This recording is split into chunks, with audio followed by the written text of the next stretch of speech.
प्रणात TV को आपण मानक स्वागत। आज मुख्य खबर सप्तमहायज्ञ अवसर में रामचंडी मंदिर दधनी उदी रे बसिला त्रिशूल और ध्वजावतरण लगी होइछि।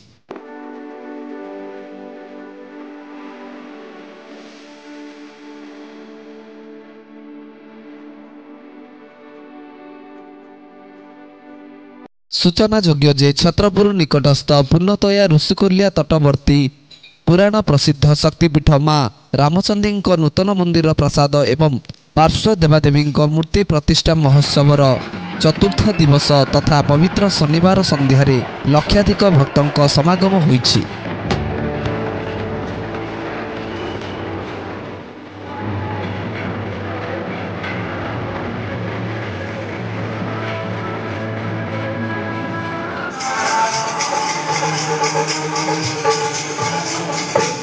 शनिवार रात्रि काल दिव देवता स्थान निरूपण पार्श्व देवादेवी यथारीति सिंहासन आरोहण निमंते पूजार्चना।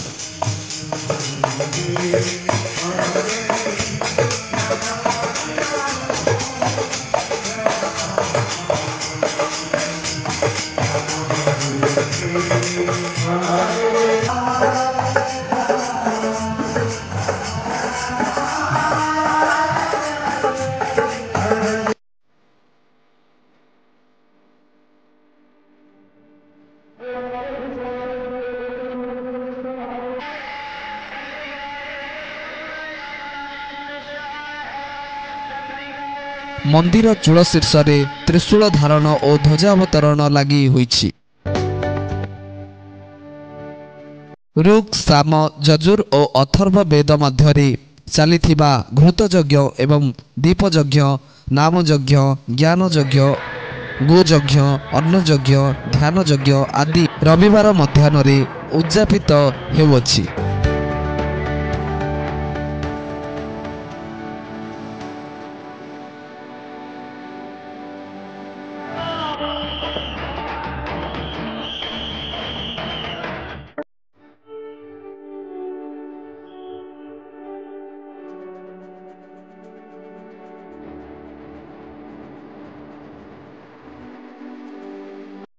मध्यरात्रि पर्यंत लोकों गहल चहल लाग रही सांगक आनंद कोहल हुलाहुली ध्वनि रे मुखरित होई उठिथिला।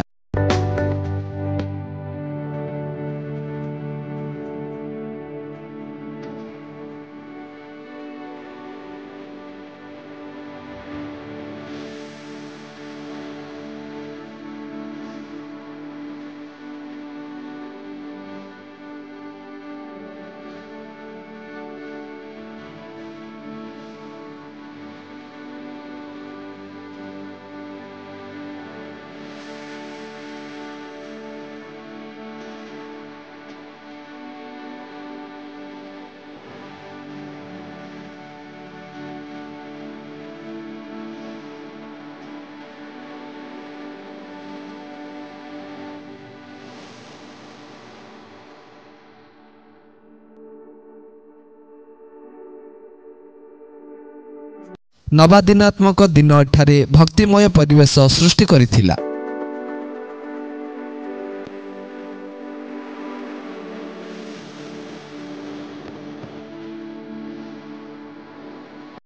शनिवार विधिबद्ध भावे यज्ञ कुंडरे मध्यरात्रि गोटे बेले विश्राम होइछि।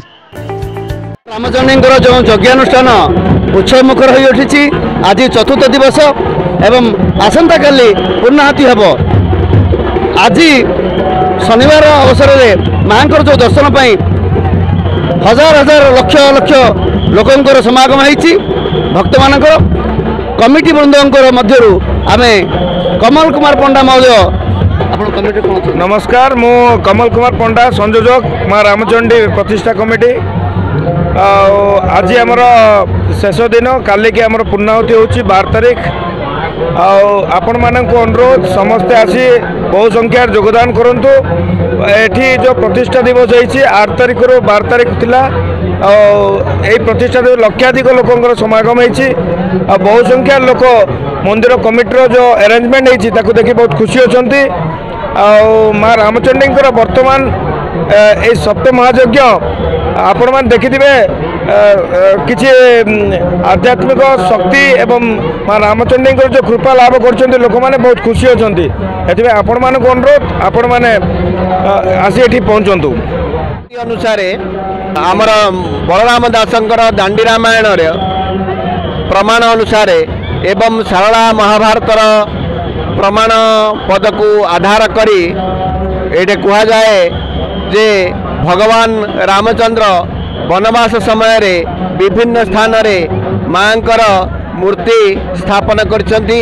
ବର୍ତ୍ତମାନ ଏହି କ୍ଷେତ୍ରରେ ଋଷିକୁଲ୍ୟା ତୀରରେ ଭଗବାନ ରାମଚନ୍ଦ୍ର ମା ରାମଚଣ୍ଡୀଙ୍କର ସ୍ୱନାମରେ ଅଧିଷ୍ଠିତ ମା ରାମଚଣ୍ଡୀଙ୍କର ଯେଉଁ ବିଗ୍ରହ ପ୍ରତିଷ୍ଠା କରିଛନ୍ତି ସେହି ବିଗ୍ରହର ବର୍ତ୍ତମାନ ପ୍ରାଚୀନତା ହେତୁ ସେହି ବିଗ୍ରହ ଜୀର୍ଣ୍ଣ ଶୀର୍ଣ୍ଣ ହୋଇଯାଇଥିବା ହେତୁ ବର୍ତ୍ତମାନ ନୂତନ ବିଗ୍ରହର ପ୍ରତିଷ୍ଠା ନୂତନ ମନ୍ଦିରର ପ୍ରତିଷ୍ଠାର ପରିକଳ୍ପନା ଏହି ଅଞ୍ଚଳବାସୀ ଆମର ଉଦୀୟମାନ ସ୍ଥପତି ପଣ୍ଡିତ ଶ୍ରୀ ବିଜୟ କୁମାର ତ୍ରିପାଠୀଙ୍କର ପରିକଳ୍ପନାରେ ସୁନ୍ଦର ପରିକଳ୍ପନାରେ ବିଭିନ୍ନ ଶାସ୍ତ୍ର ମତକୁ ଆଧାର କରି ଯେଉଁ ସେ ସୁନ୍ଦର ପରିକଳ୍ପନା କରିଛନ୍ତି ସେହି ପରିକଳ୍ପନାର ଆଧାରରେ ଆଜି ଏହି ପ୍ରତିଷ୍ଠା ମହୋତ୍ସବ ହେବାକୁ ଯାଉଛି ଏବଂ ଚାଲିଛି ମଧ୍ୟ ଏବଂ ଆସନ୍ତାକାଲି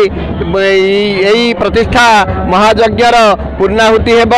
ଆପଣମାନେ ବହୁ ସଂଖ୍ୟାରେ ଏଥିରେ ଯୋଗ ଦେଇ ମାଙ୍କର କୃପା ଆଶୀର୍ବାଦ ଲାଭ କରିବେ। ଏହି ଜନଶ୍ରୁତିର ଆଧାରରେ ଭକ୍ତ କବି ବଳରାମ ଦାସଙ୍କର ଦାଣ୍ଡି ରାମାୟଣର ପ୍ରମାଣ ଅନୁସାରେ ଏବଂ ଶାରଳା ଦାସଙ୍କର ମହାଭାରତର ପ୍ରମାଣ ଅନୁସାରେ ଯାହା ଜନଶ୍ରୁତି କହୁଛି ତାହାକୁ ଆଧାର କରି ମୁଁ ଯେଉଁ ଶ୍ଲୋକଟି ରଚନା କରିଛି ସେହି ଶ୍ଲୋକଟି ହେଲା ଦୀନାର୍ଥ ଦୁଃଖ ସମନିଂ ସକଳେଷ୍ଟ ଦାତ୍ରୀଂ ନୀଳାଚଳସ୍ୟ ଶିଖରେ କମନୀୟ ମୂର୍ତ୍ତିଂ ସଂସ୍ଥାପିତାଂ ଭଗବତା ମହିଜାପ୍ରିୟେଣ ଶ୍ରୀଚଣ୍ଡିକାମ୍ ଅବିରତଂ ଶରଣଂ ପ୍ରପଦ୍ୟେ।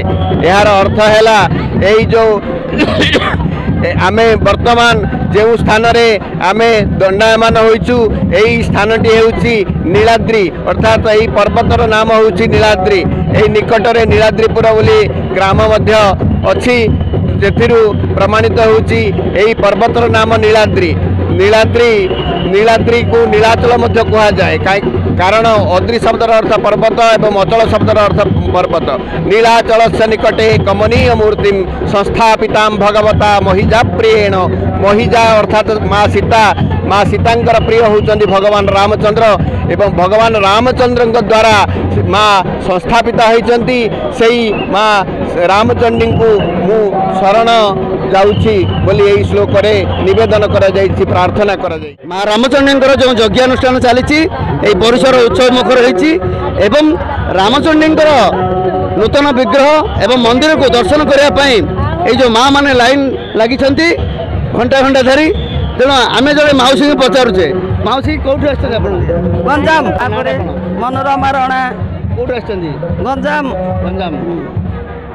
କ'ଣ ଏବେ ଏତେ ଦୂର ଚାଲି ଚାଲି ଆସିଲେ ଭଲ କ'ଣ କେମିତି ଅନୁଭବ କରୁଛନ୍ତି? କଷ୍ଟ ଅନୁଭବ କରୁଛନ୍ତି? କଷ୍ଟ ସେଇଟା ଭଗବାନଙ୍କର ରାମଚଣ୍ଡୀଙ୍କର ଦୟା।